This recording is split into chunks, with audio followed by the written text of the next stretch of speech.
Welcome to Artificially Intelligent Marketing, a weekly podcast where we stay on top of the latest trends, tips, and tools in the world of marketing AI, helping you get the best results from your marketing efforts. Now let's join our hosts, Paul Avery and Martin Broadhurst.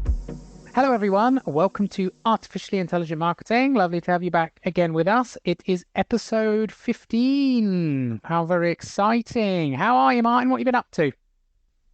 I've been putting together some new workshops that I'm delivering for businesses to help them get started on using ChatGPT. Turns out there was a bit of demand for that, and people wanted to know, how do I just get started? What can I do with this tool? So a lot of chatter, and as much as we might be thinking everybody is using this already, actually quite a lot of people just need a bit of a leg up. So yeah, that's me. How about you? What have you been up to? I have been out and about this last week. I was at SAMPS, which is Sales and Marketing Professionals in Science. It's a sort of networking community for those people, of which I am one.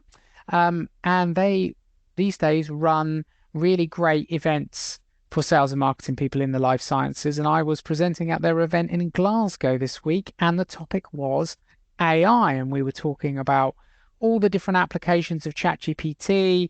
We did some really great stuff and had a lot of fun with Midjourney. I was very lucky. I met some incredibly smart people who themselves are doing some awesome things with AI. So I learned loads from that. But I also learned a real ton from the really great questions that everybody was asking. And I was lucky to be sat on some lunchtime tables having some amazing conversations with people. But then when I was wandering around, I could just hear people having these fantastic conversations. And I think that is the critical piece here, is we're still early on in the emergence of a lot of these tools for use in marketing. And if you think you're too late to the party, you're not. But get in now, right? Like, start understanding what's going on, start playing with the tools, start thinking about what you can do with them. There was a great guy at the event called Dan. I'm going to try and get him on the podcast, actually, Martin. He's a bit of a ninja. And he said there are no real experts in this yet. And I think to a certain extent, he was right. I think there's many of us that have done a lot of deep diving, as you and I have, Martin, and have perhaps been following AI for a couple of years. But everything's merging so quickly and things are changing so fast. It's important to just get in there and start playing with bits and pieces yourself. And obviously to subscribe to the Artificially Intelligent Marketing podcast so you can get a bit of a leg up and a bit of a head start. Well, I think that's an interesting way of putting it, isn't it? Anyone that's been doing it for a few years at the moment has a bit of a head start, and that's it. But people that immerse themselves in this are going to be able to catch up pretty quickly.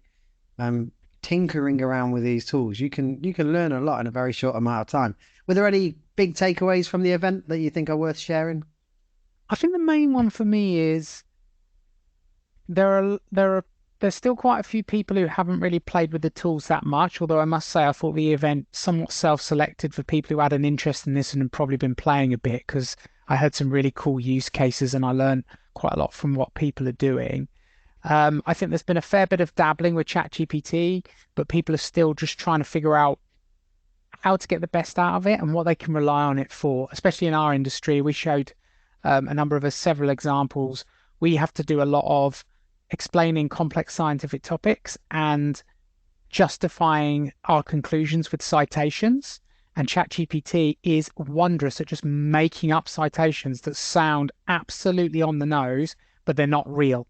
And in many cases, that was we were showing live demos almost where that was happening, and also live demos where it would combine citations. So it maybe would get the title of the paper right, but the author and the year wrong. And of course, if you can't rely on it for that type of stuff, can you really do anything with it? And I think that was a reasonable question. So I think people are still trying to get their heads around that part. And then at the other end of the spectrum, I think the ninjas now are moving beyond getting half decent at Midjourney and getting half decent at ChatGPT. And they're looking at tools like Zapier and other sort of like AutoGPT, and they're starting to think, how can I chain actions together to get interesting outputs using Zapier? And I know that, Martin, you've talked previously about your application for, recording a bit of audio and then using Zapier to basically get that audio processed, transcribed through something like Whisper, and then turned into something like a short blog post section or a social post using ChatGPT. And I think that's where people who are on the front end of this curve in the marketing area, at least, that's where they are right now, at least from what I could see. Yeah, interesting. Reflects what I think I'm seeing as well. So good to know that we're all in the same kind of boat, figuring this stuff out together. We're all in it together. Talking about the things that we're seeing, here's some of the things that we're seeing this week. So we're going to cover four main stories. So we're going to talk about Boston Consulting Group reporting on 91% of CMOs seeing efficiency gains from AI. We're going to dive into that report. We're going to talk about some upgrades to ChatGPT's API, which for those of you who are playing with tools like Zapier could actually be important in terms of how much it costs you and what you can now do. We're going to look a little bit at some of the legal stuff around this, in particular EU Parliament's act to vote through the EU AI Act. Crumbs, don't say that after a cider. And then we're going to look at another report that said that not many people are using ChatGPT, and that was a report from Morgan Stanley. So we're going to dive into those. We're going to do our short snippets in a minute, and then we're going to focus on our tool of the week, which is Contea. And we're actually going to hear from one of Contea's founders in an interview this week, and that's how we're going to dive into our tool of the week. So with that, let's get cracking on the short snippets, because there is a fair few of them to get through this week, isn't there, Martin? So numero uno is Mercedes-Benz is partnering with Microsoft to integrate ChatGPT into its in-car voice assistant. So I didn't know this, but there is already like a sort of Hey Mercedes type tool in a lot of Mercedes new cars. And now that they've got this integration with ChatGPT, you can have much more natural conversations with your car, certainly with your friends as well if you want, but if they're not around, with your car. And it will be able to deal with contextual follow-up questions and really manage the natural language elements of that better. So that's quite interesting. Then we had stable diffusion generated QR codes have gone a bit viral this week, using stable diffusion to create custom VR codes, which are basically also quite beautiful images. And this is quite a big improvement on other attempts, certainly that I've seen, to try and make QR codes look more branded or look more attractive. Because in essence, you have like a really gorgeous image, almost with like a QR code hidden in it that you can take a picture of, and it will work as a QR code. My experience has been some of them work well and some of them break really badly, but yeah, same. Absolutely. Some of them work, some of them don't. But if they can get that working, that's really quite cool, because the images look stunning. So to have a functional QR code embedded within them is if we can get that working consistently, I think whoever commercializes that fine-tuned stable diffusion model will do quite well for themselves. I agree. I bet there is a big old race going on to do just that. I mean, if you're interested in playing with this, you can. There are how-tos on the internet to get stable diffusion running locally off your machine, not the model, but your access to the model. And then you can get instructions on how to tailor your settings to be able to get half-decent QR code type images out of it. But as Martin said, when we get a commercial version of this, all of those technical hoops will be removed, and we'll all be able to pay $10 a month and crack out as many awesome looking QR codes as we like. So we're excited to see that when it comes around. Meta is making its open source model Llama, that we've touched on before on the podcast, available for businesses to use and build on top of. So this is quite interesting, because Llama is not quite as good as GPT-4, probably somewhere between 3.5 and 4, maybe closer to 3.5 to be honest. But it's interesting because it's going to provide businesses with another option to be able to build their tools on top of. But because it's open source, it probably gives businesses a bit more flex in terms of if they have the coding capabilities internally to really play with it. Plus, there's lots of arguments floating around, some of which we've talked about on the podcast, haven't we, Martin, in terms of the ability to see those tools develop really quickly because the open source community are playing with them, expanding their capabilities, making them better and all that stuff. That'll be an interesting one. With that one, do we know if it's you have to download the model and host it yourself, or is it API access? Do we know anything about how these businesses are going to access it at this point? So the host of a well-researched podcast would absolutely be able to answer that question, Martin, but I cannot. It is a great question, I will and accept that answer. we go deep on the main stories. We don't go so deep on the short snippets. But that, if you're interested in this, folks, hit the Google bot. I'm sure or Bard Oh, or ChatGPT plus Bing plugin, and I'm sure you can uncover that little bit of extra information, very important bit of information that Martin has just asked about. Then we have Accenture, who has announced a $3 billion investment in AI over the next 3 years to enhance its team of AI pros so that they can provide AI-focused solutions for their clients. In other words, help companies improve their efficiency and effectiveness across their business using AI. That's all well and good. Personally, I'd probably just hire Martin because he's doing a lot of this stuff already. Martin, give Accenture a call. I think they need your help, pal. I'm not sure that their budget is vast enough for my services. No, The day rates are going up by the moment. absolutely. Get in there early doors, people, before he is at $3 billion a day. Yeah, if you, I have an early bird access offer. Yeah, If you book me lifetime now. deal. Yeah, Yeah, let's get him on AppSumo. He find me loves on an AppSumo. Yeah, it's 2.5 billion for a day. I saw that story and thought it was an interesting one from a AI focused solutions. I posted about this on LinkedIn separately because I'm getting a lot of people speaking to me at the moment and saying we want to do AI, and I go, okay, well, what's to do what? Like, what are we looking to achieve? Oh no, we just know that our business needs it, and it's like, oh no, you've done that thing where it's we need AI. You've brought a solution looking for a problem. And I thought, I think we just have to be mindful at any kind of scale business that we're not just going AI, shiny thing, shiny thing. No, not AI, AIO. AI, yeah, yo. There's a little. I You've know been that hanging out people. with my 2-year-old too long, I'd maybe. be willing to argue that your 2-year-old is probably more socially dexterous than me and probably has a better sense of humor. Um, but you actually did a social post, didn't you? I saw this week on this as it's relating to, have a business use case where you can see AI can provide a benefit rather than thinking, well, let's put AI in our business. Well, an example of that is someone came to me a few weeks ago. This was off the back of a conversation we'd had following a conference talk that I'd done, and they said, well, we really want to introduce AI, and sat down with them, and they didn't need AI. They just needed to use the marketing automation tools that they already had, and they needed to use them better and more effectively than they are doing. It didn't need AI. It needed some fairly simple automation. I think Yeah, there's an education gap.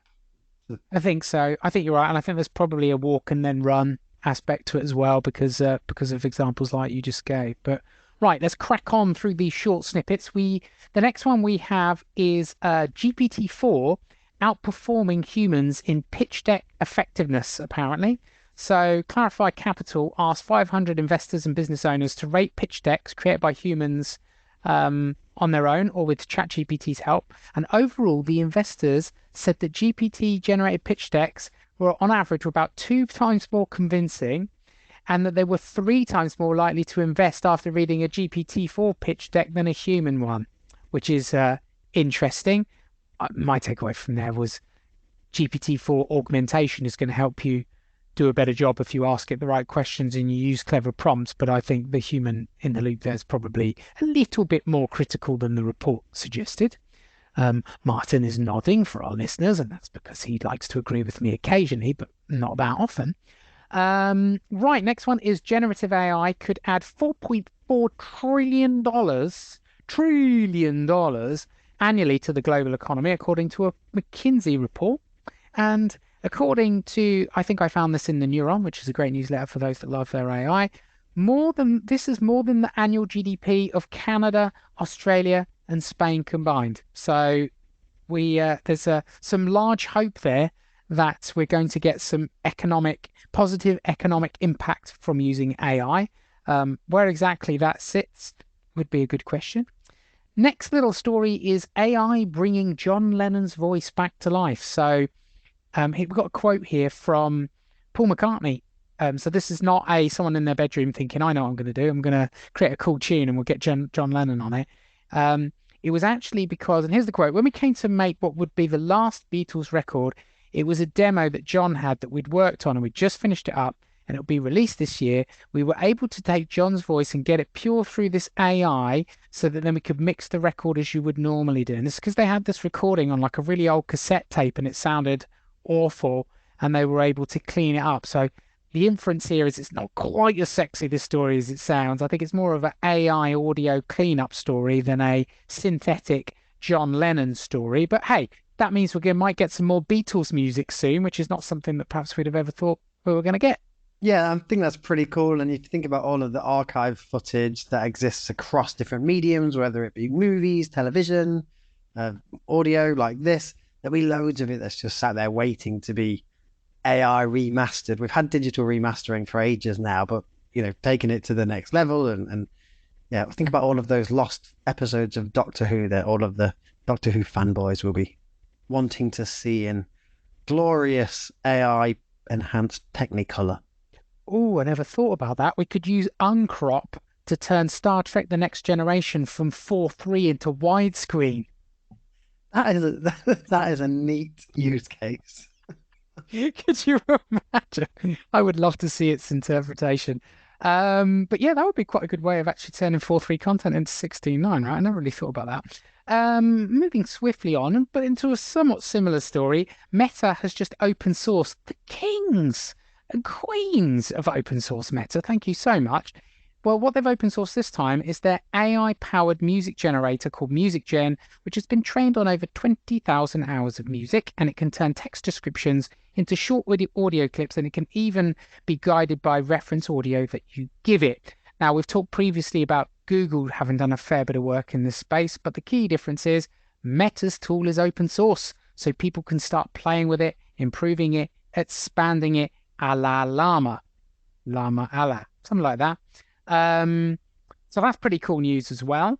Then we've got LinkedIn introduces AI-powered tools for marketers. So now you can get copy suggestions within your campaign manager when you're building out bits and pieces like headlines and copy for your ads and for your sponsored posts and those types of things.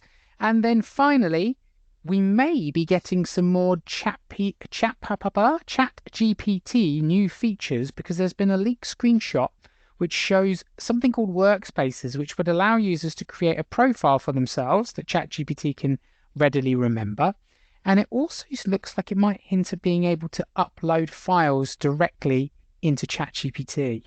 I saw this was doing the rounds in some various Discord groups and on Facebook groups and just in the AI enthusiast community. I couldn't track the source of it though. Have you any idea where it came from? I just saw it doing the rounds. Yeah, I've seen it floating like you've seen it floating. I mean, the screen grab itself looks pretty sort of real, but then of course that wouldn't be hard to knock up. It would seem a weird thing to try and fake.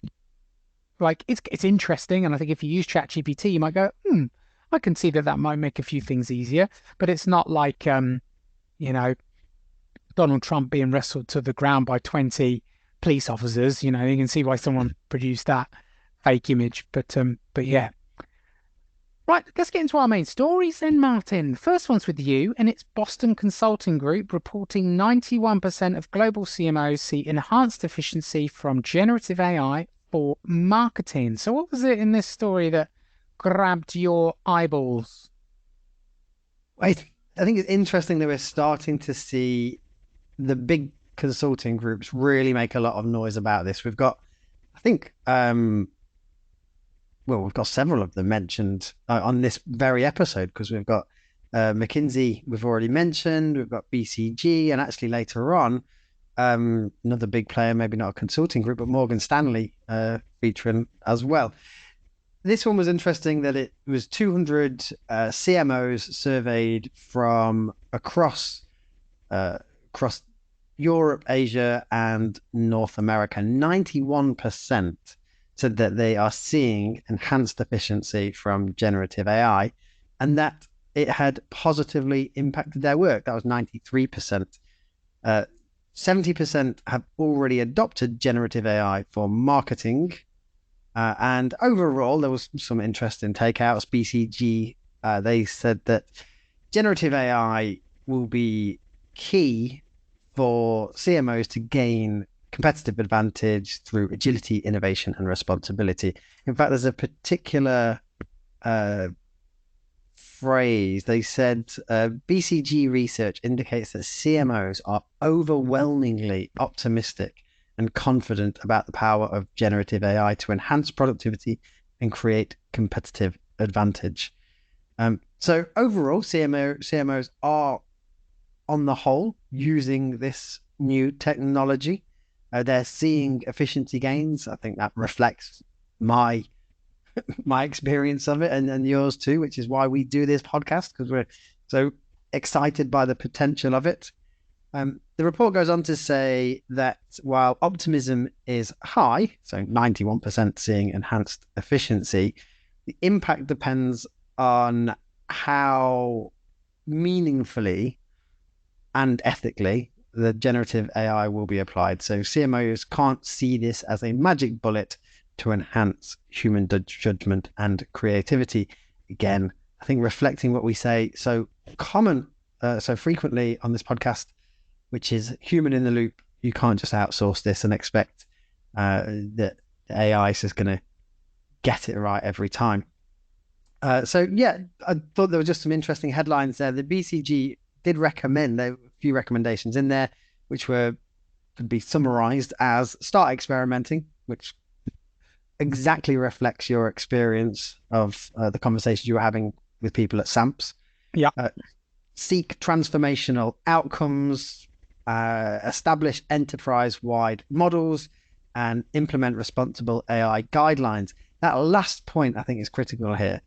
At the moment, there are, it's something of a kind of Wild West. We see some companies banning people from using generative AI, like Samsung, for instance, was famously reported as banning people from using ChatGPT. In fact, just before we started recording today, I saw a headline. I haven't delved into this at all. It was literally just the headline. Google are telling or advising employees not to use Bard for the same reason that I haven't looked into it, but I'm guessing it's for the, well, that's a funny one to me, because I'm like, well, surely you own the model and it's your staff. But anyway, we can dig into that one in next week's episode, I think. But back to the point, in this recommendation, implement responsible AI guidelines. We've signposted it before, but the Marketing Artificial Intelligence Institute have published via Creative Commons basically the responsible AI usage manifesto, and they've published their version of it, and they've said to people, look, take this as a kind of template that you can play around with, you can edit, you can make your own. And I would highly recommend that organizations do that, because having some rules and some guardrails around what your organization will and will not do when it comes to using AI will be invaluable, particularly when all employees have got access to things like ChatGPT just at their fingertips. Yeah, I agree. I think my big fear with this, I put a post on the socials today about it, is that we don't just trigger an ever-growing avalanche of crap content because we can just produce things at massive scale without really thinking about them, and we just churn, because it's already getting to the point where if I need to see, another blog post on the 5 ways to optimize the header of a landing page, like I don't need any more of those in my life. And we'll get to the point, I suspect, where a lot of these tools, I choose a marketing example there, but like we'll be answering those types of practical questions perhaps in a lot of cases. So I think I really hope people use this to lean into producing really good content at scale, where there's still quite a bit of time and thinking that has to go into the actual planning of it. And ChatGPT and other tools just help with the execution of it once we've done it, rather than the temptation to just churn, because I think everyone's just it's going to be harder for any of us to get through with content if we overuse it as marketers and just turn everyone off to the content we're producing. Yeah, and there's definite wins that in the near term organizations can have. Just this week, I was speaking to an associate, and they were telling me about um, an organization that they were working with, never done any content marketing in their life. Literally overnight, I think it was 20 blogs appeared on their website after they'd been introduced to ChatGPT. And within a number of weeks, 25% uplift in traffic. So, you know, there are near-term wins, and you can see when that incentive is there, people are going to do it. People are going to churn. But, this is not a long-term strategy.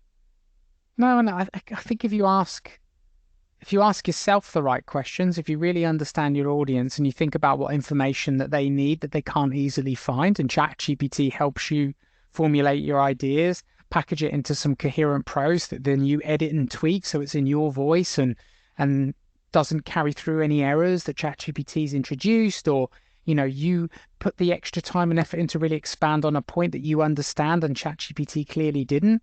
I've got no problems with that. Yeah, marketers, in my experience, ruin everything through mass overuse, and I think we got to be careful. But we shall see how that plays out. Right, next story is big upgrades to ChatGPT's API. So OpenAI have released updated versions of GPT-4 and GPT 3.5 Turbo with new technical capabilities. So things like function calling, larger context windows, and lower pricing. So function calling allows developers to describe functions to the models, which can then return JSON to call those functions. So this enables connecting the models to external tools and APIs to be much more reliable and easier to do. They were very excited about that, and loads of developers are very, very excited about that. In fact, I saw one developer saying that people had been asking for a kind of watered down version of this, and they've gone above and beyond the delivery. So yeah, expect some really cool innovations from app developers in this domain. Agreed. And one would imagine much faster development because they won't have to think about clever and complex ways to try and get their information in and out of ChatGPT. It's going to actually be much easier to do now. Yeah, and I think actually from an end user's perspective, going back to a theme that we bang on about, we probably won't even notice when apps are using this now, because they'll just be making all of these different API calls, connecting different tools, and it'll just be happening in the background. Yeah.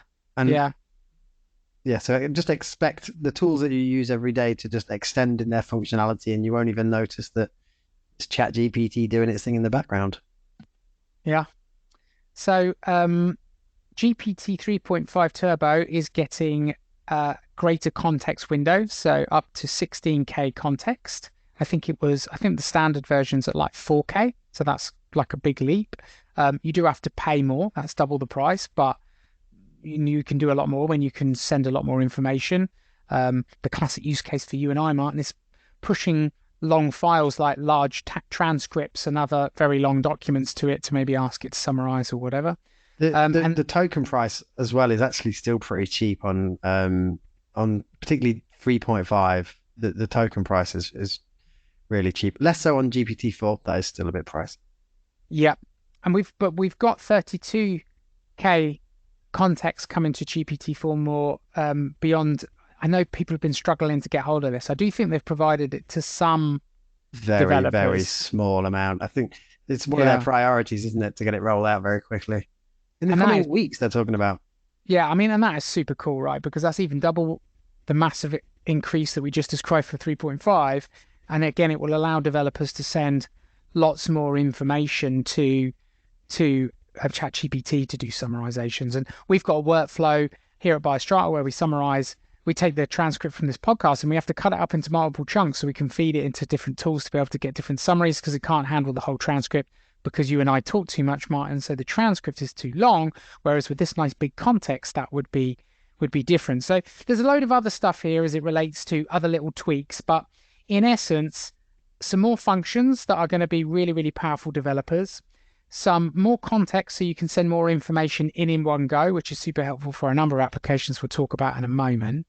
And also, in many cases, it's a bit cheaper to do certain aspects as well.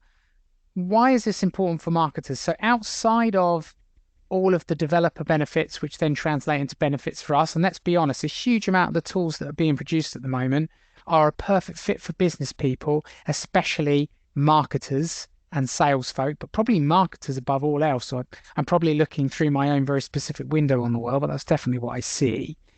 The other thing is, we talked at the beginning of this podcast about where are people on the front end of this wave going, and they're going towards building their own integrations with tools like Zapier, where they don't need to be able to code, but they've got an idea for something that they need to be able to do. And that means access to the OpenAI API. That means you're pushing information into Whisper to get transcripts, or you're pushing information into ChatGPT to do different things. And so whenever the context window gets bigger, or the cost gets less, or there becomes wider access to GPT-4 and its wider context window, that's cool things that those people who are experimenting with automation tools like Zapier, and there are others available. If Zapier, you do want to sponsor the podcast, you'd be very welcome. They can do cool things, even cooler than what they're doing now. So if you're looking to get on the front of that wave, I think these are the types of things that perhaps you could get excited about and start playing with. Right, next story is EU Parliament votes through the EU AI Act. Martin, this caught your eye this week. What were your thoughts? Well, we've been following this one over a number of weeks now. We knew that the EU had brought forward the AI Act. They're trying to be a global leader in this domain. The EU Parliament has actually approved the draft for the AI Act. This was on June 14th. So now they are basically setting the negotiating position for the Parliament. A few kind of key features from the Act. The law includes a ban on police use of live facial recognition in public places.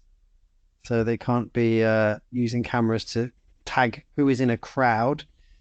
MEPs will now negotiate with EU countries to finalise the law, which will come into place in about 3 years' time, 2026.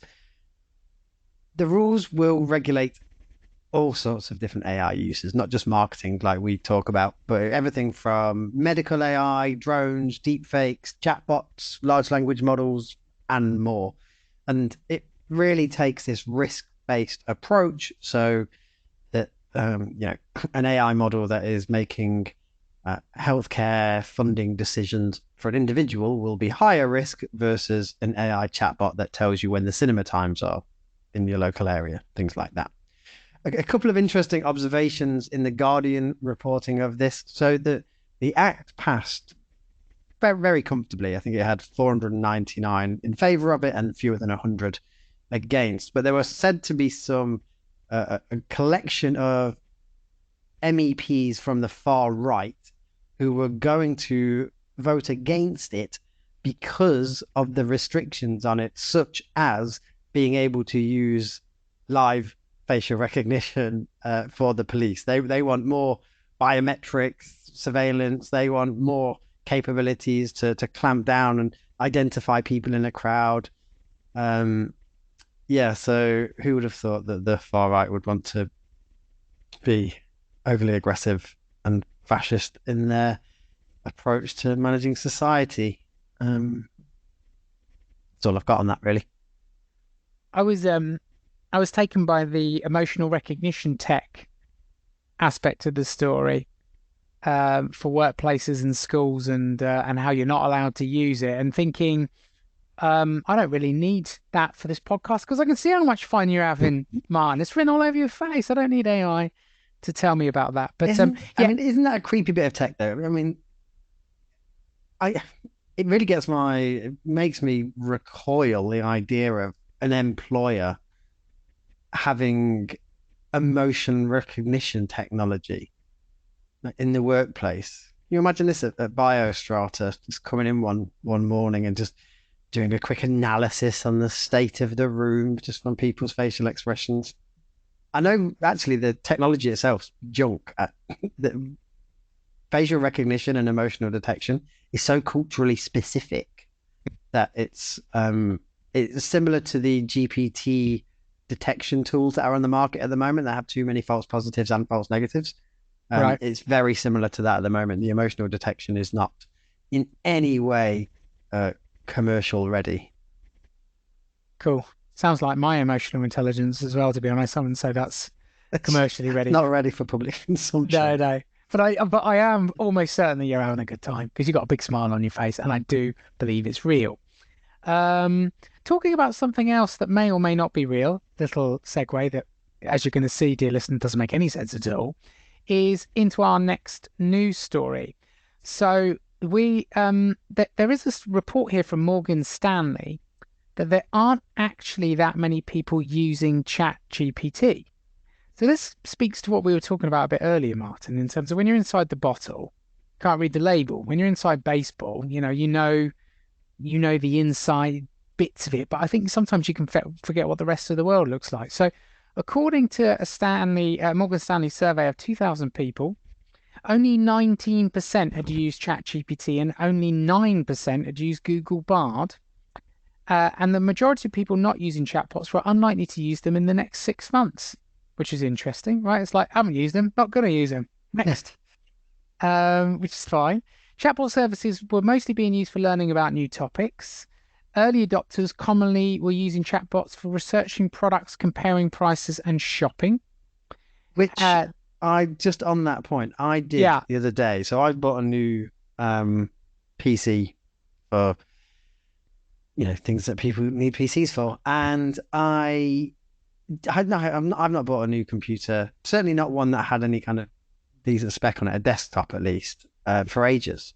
I had very little idea about what's the best GPU, blah blah blah, and I used Google Bard to give me the rundown, and it was brilliant. It was so effective. The whole experience of it was an absolute pleasure because I had just enough knowledge about the subject matter. I understand things like what a processor is for and what RAM is for and hard drives and GPUs. But I don't know if you tell me that this one versus this one and just give me the numbers and the names of the models, the Ryzen 7 versus I don't know I haven't a clue.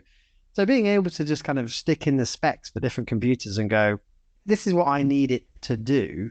Which of these is going to be the kind of best one to do it?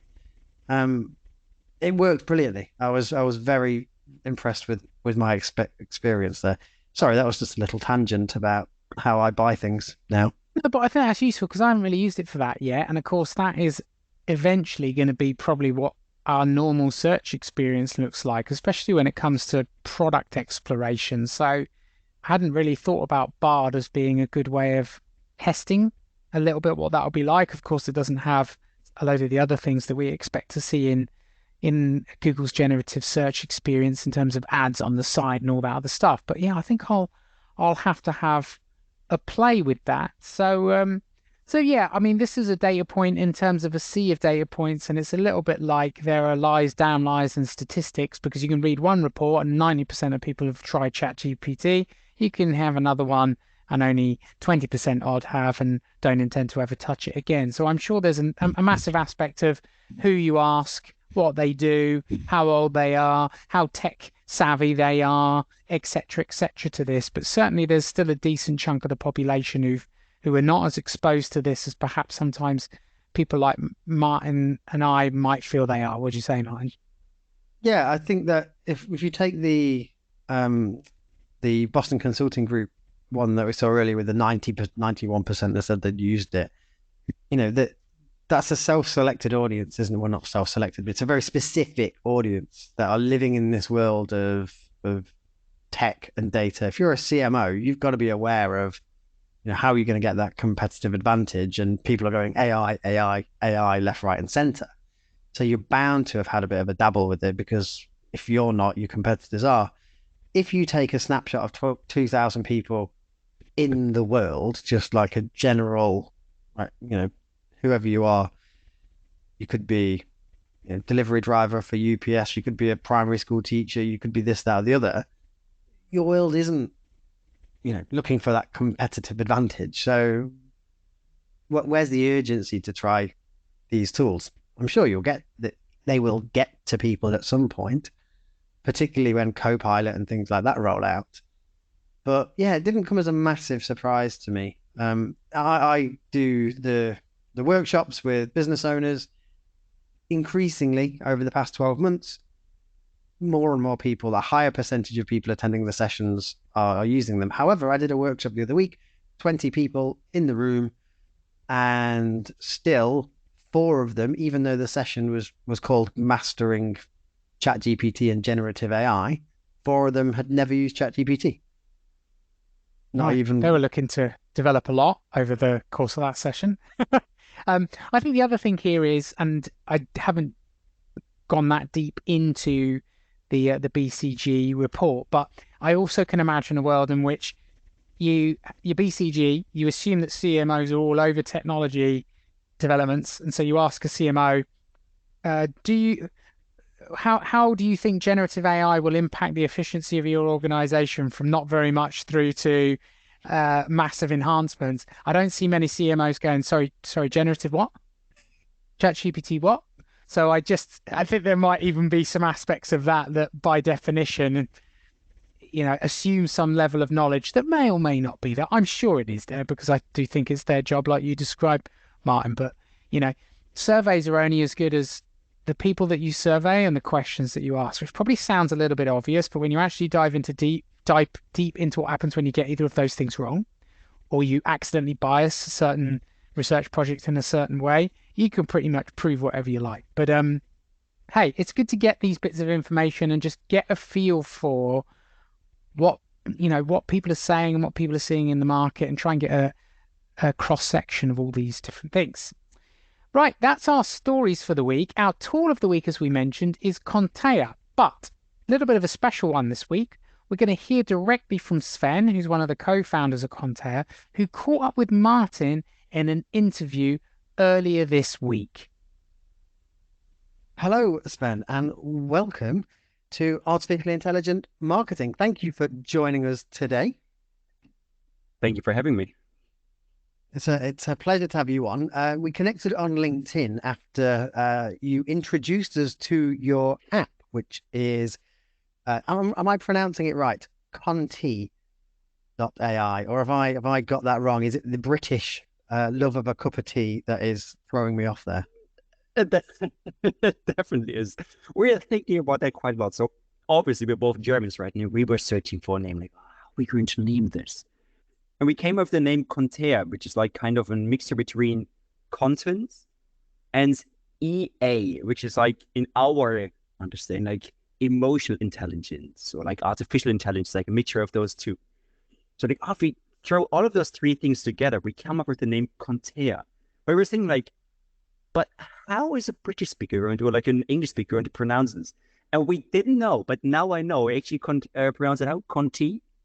So I did say Contea. I actually think it would be Contea, yeah. But Contea was the first thing that I saw when I logged into the system and you sent me the link. So one of the questions I had for you was, where did the name come from? So that makes a great deal of sense. I like the emotional intelligence side of that. We can dig into that in a moment. But before we get into that, tell us about the tool and what it does. First, I might start by saying that both Nico, my co-founder, and I, we are both copywriters. So we earn our bread, our money by kind of transporting ideas from people into written text. And when this whole ChatGPT thing went down, like, that was like a big movement going through the copywriting scenes. Like, everybody was like running around like headless chicken, right? Like, oh my God, we're all going to be substituted by this AI thing, whatnot. So we rather took a different approach, and we were thinking, all right, so you can't stop this avalanche of technological advancements. So the only thing you can do is try to use it. So we started experimenting of how to use it to become better copywriters. And this is how we eventually ended up with Contea. So what Contea does is it helps you to create LinkedIn content in up to 10 times of the speed of like just writing it. And how it works is this: Contea creates customized questions for you. So for example, I saw you already logged in and you tried it out. It generated questions about your specific business. Those questions then you get into your interface, and you can answer them through voicemail. Because in our experience, talking about something is pretty easy, but writing it down, this is the difficult part.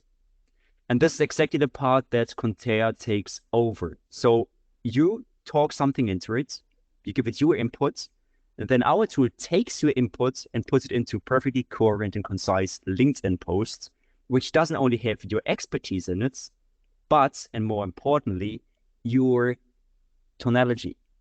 So your specific words. Because many people now use ChatGPT to create LinkedIn content, but this content is just very generic and doesn't sound like you at all. It doesn't have your words, it doesn't have your expertise. And with Contea, we can help you to create content which actually sounds like you and transports your expertise. Yeah, I must say I tried the platform, and that was one of the things that really stood out for me was, first of all, using it was very, very simple. You know, you hit record and then you start talking. But in the output that it gave me, it was very reflective of the language that I use, not kind of verbatim, because in the way that I was, the kind of chain of thought when you're talking is a bit all over the place, maybe a bit rambling. It tidied it up, but it kept the prescient points. And I really like that. So was it your experience as a copywriter through doing the kind of background research when you work with a client, you have to sit down, you interview them, you dig into that? Was that what kind of led you down this path then? Just thinking about that workflow? 100%. So as a copywriter, what we try to do is we want to sound like the clients, but better. This is basically what describes our job. And there are many many artificial intelligence tools out there, but they never really did this job. And I think what qualified us to do so, to create a tool which does, as you said, like kind of reflect your tonality, is that we understand the foundations of copywriting, and we were able to implement those foundations of copywriting through our prompts. So what you can't see, obviously, because it's all in back ends, and it's kind of like we try to keep it secret, right?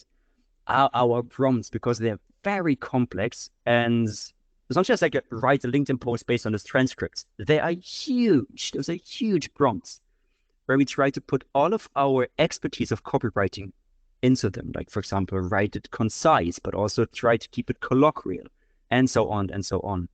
So yeah, I think to come back to your question, if this is what, like, this is basically what we try to do, like to take our job, what we do as copywriters, like trying to understand who the person is we're writing for. We tried our best to put this into tool, which of course we didn't succeed completely. So like it sounds like you, but not 100%. It gets you 80% of the way, but the last 20% you still have to edit the post a little bit. You have to make it a little bit more personal, but we're trying to get as close to the 100% authenticity as possible. Yeah, and I think that's general good advice for anyone using any generative AI tool at the moment, right? They take you so far, but they're never going to get you wholly over the line. You still need human in the loop, and that's something we talk about on the show quite a lot. 100%. This isn't something that we're fully outsourcing. So from a marketing perspective, then, what are the marketing use cases? What could our listeners do with Contea that would help them in their marketing role? So this is a very interesting question, because I can't give you a clear answer on that, because we're still figuring that out, or rather our customers.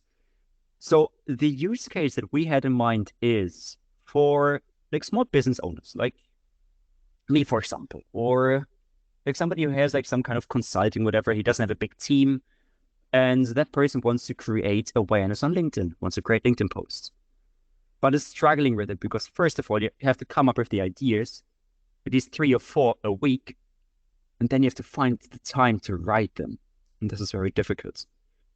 So our use case that we had in mind is that those small business owners, they get the tool, they get their questions, they reply them through voicemail, and within 5 minutes, they have the post ready for a week.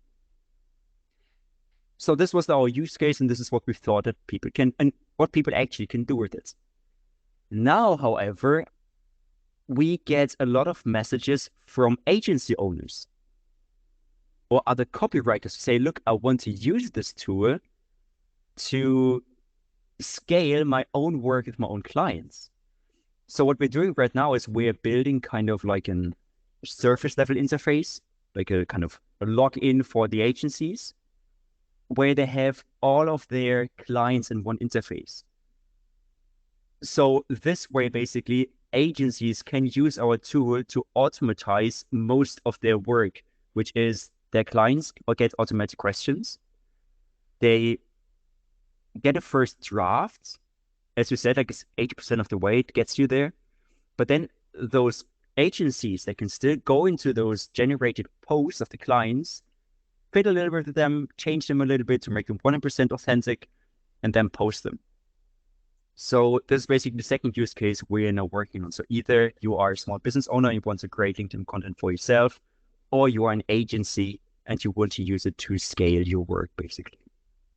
Yeah, I love that second use case. The agency model, having worked agency side and consulted on many B2B clients, quite technical. Working with clients that are in the manufacturing and engineering space, I don't have that expertise, but I know the questions to ask, so I can sit down, record an interview with them, hand that transcript over to a copywriter and get them to extract the detail.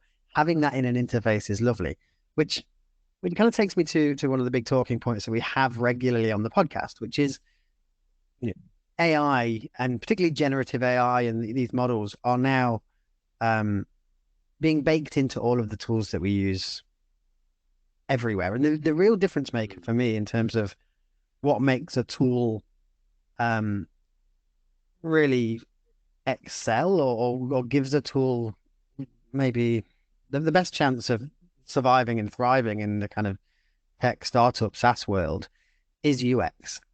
If you can give somebody that user experience, which, there were so many copywriting tools over the past couple of years since GPT-3 came out and made API access available.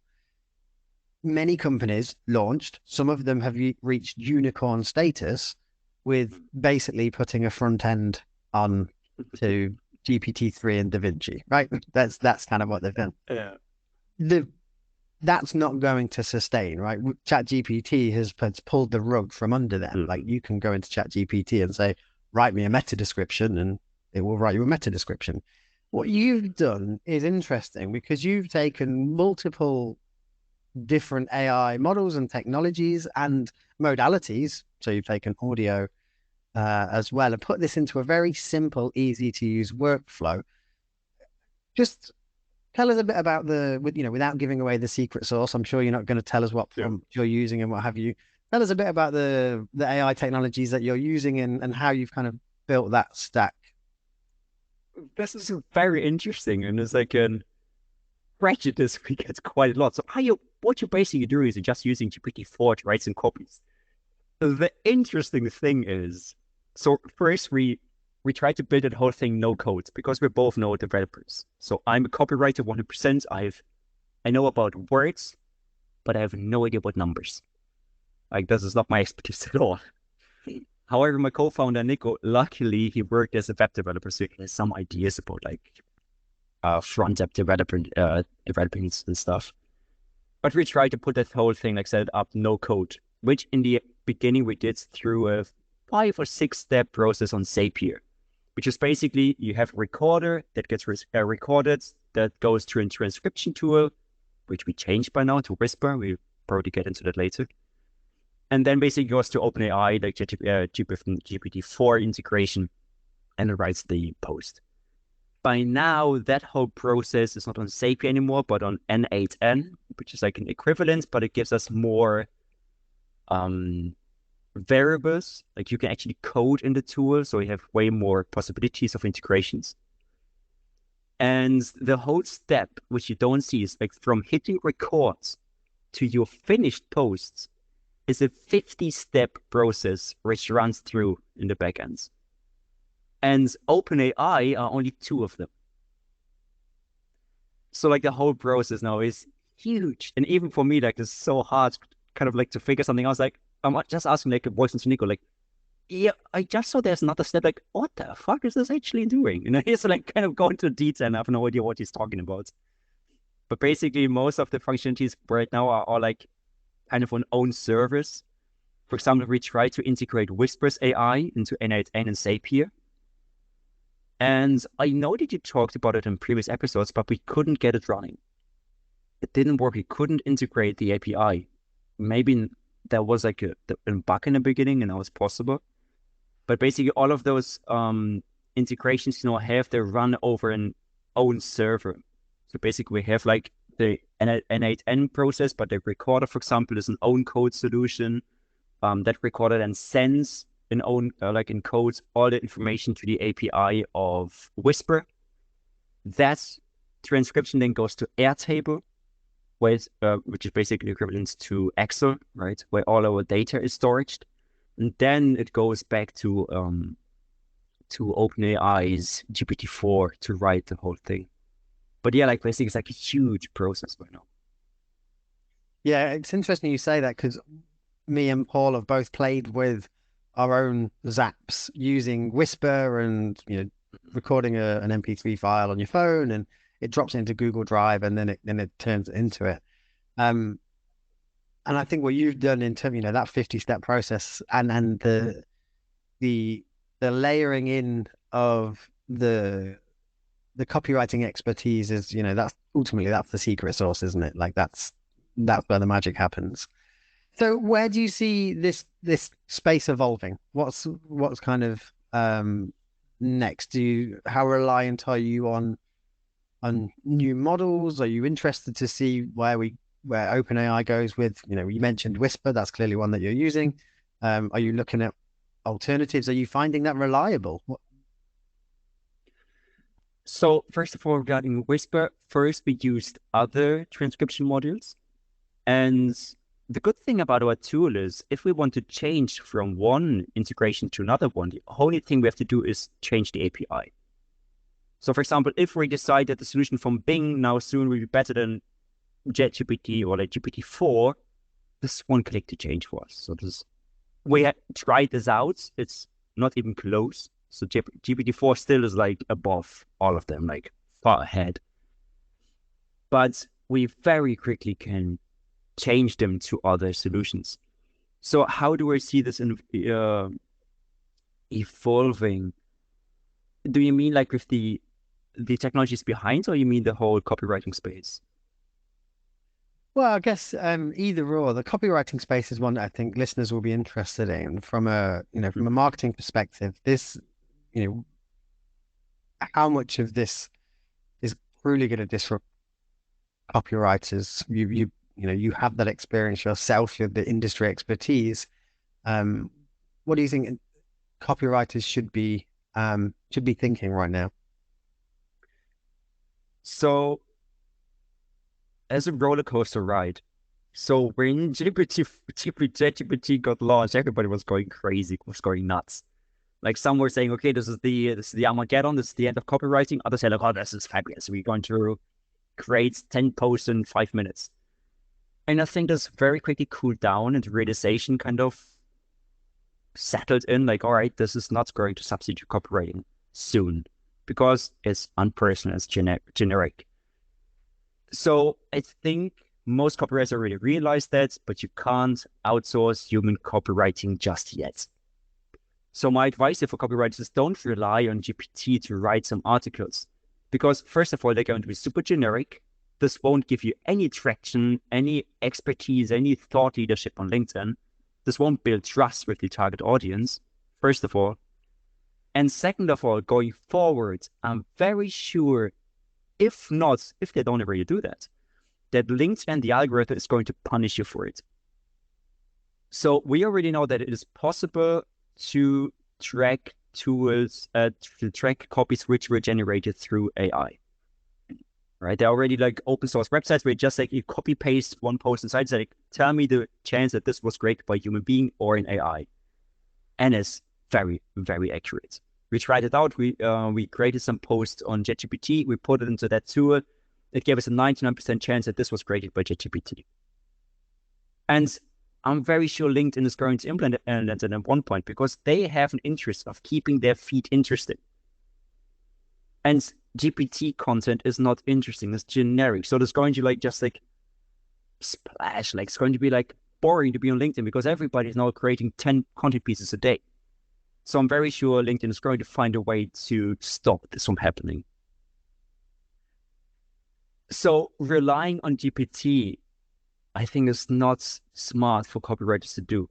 What they can do is to make their work easier. For example, what I do with my clients, I get a transcription from a client and I put that in ChatGPT and tell it tell me what this post is about. What's the key message here? So this helps me to write a copy. But to actually write the copies, I would not advise to use ChatGPT. So this is part number one of the answer. Don't rely on it, but use it. Because if you don't start now experimenting with it and finding use cases for yourself and how to use it to become better and quicker, others will do so. And in the end, they will do the same work than you do, but in 10 times the speed. So they also are able to do it in 1/10 of the pricing. And then you are in big trouble. So I think those are the two things you have to be aware of. Don't rely on it, because LinkedIn very sure at one point will integrate something like that it will filter out and punish your posts, which are generic ChatGPT posts. But you have to stay on track. Otherwise, you're really going to be in trouble.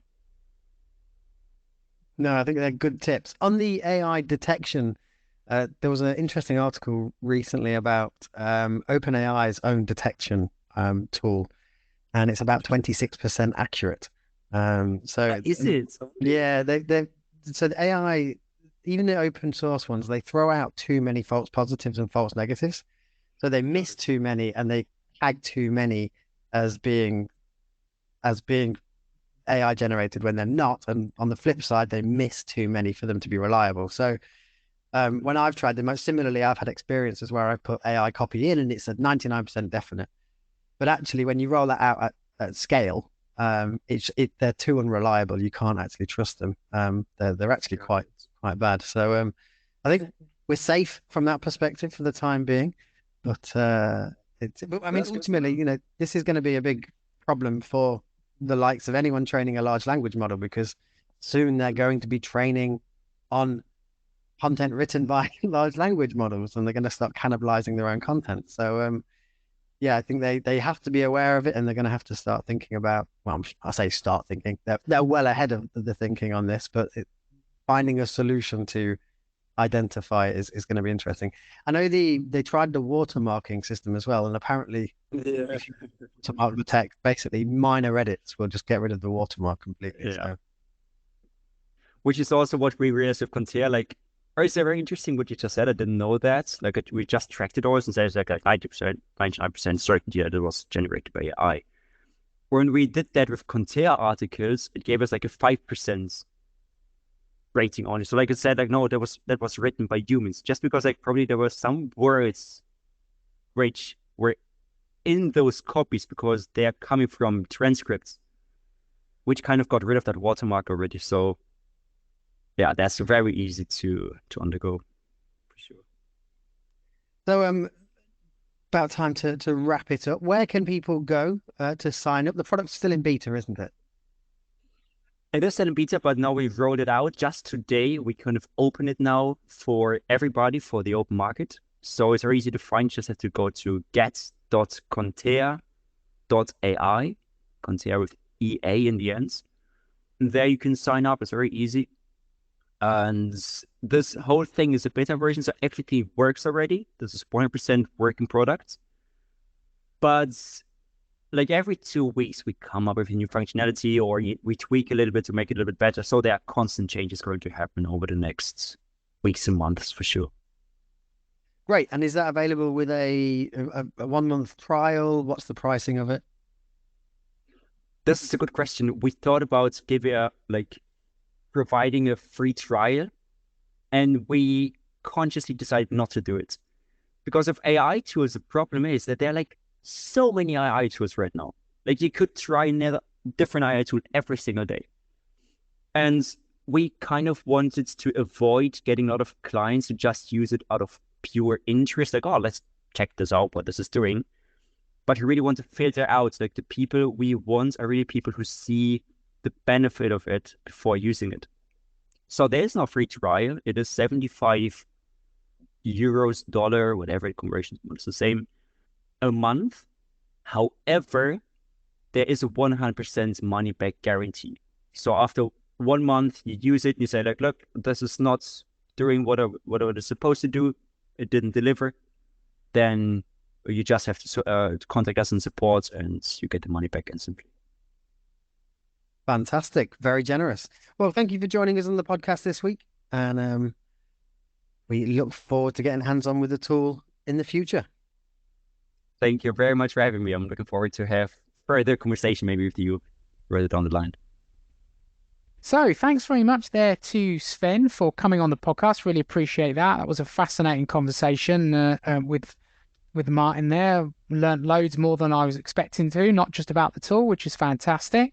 So yeah, go and have a little play with Contea and see if it can help you with some of the things that you're trying to do in your work. I've really enjoyed today's session, Martin. I hope you have as well. It was a bit of a good one. We got into a few good bits.